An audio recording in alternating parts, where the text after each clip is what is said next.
উত্তরবঙ্গের জনপ্রিয় আলুর ঘাটির জন্য ছোট লাল আলু সেদ্ধ করে হাত দিয়ে মেখে নিব।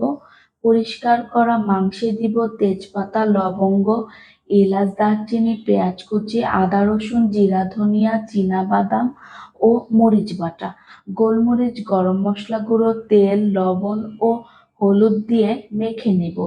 চুলায় দিয়ে মাংস সেদ্ধ হওয়া পর্যন্ত রান্না করব প্রায় 1 ঘন্টা। মাংস ঢেলে রেখে নতুন আবার প্রস্তুতি নিব।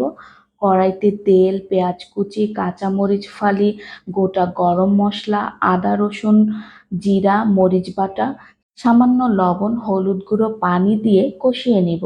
মেখে রাখা আলু দিয়ে আবার কষাবো। আলু কষিয়ে আস্ত কাঁচামরিচ, রান্না করা মাংস দিয়ে 10 মিনিট রান্না করব। নামানোর আগে রান্নার স্বাদ দ্বিগুণ করতে দিব ভাজা জিরের গুঁড়ো। তৈরি বিখ্যাত চরম সুস্বাদু আলুর ঘাটি।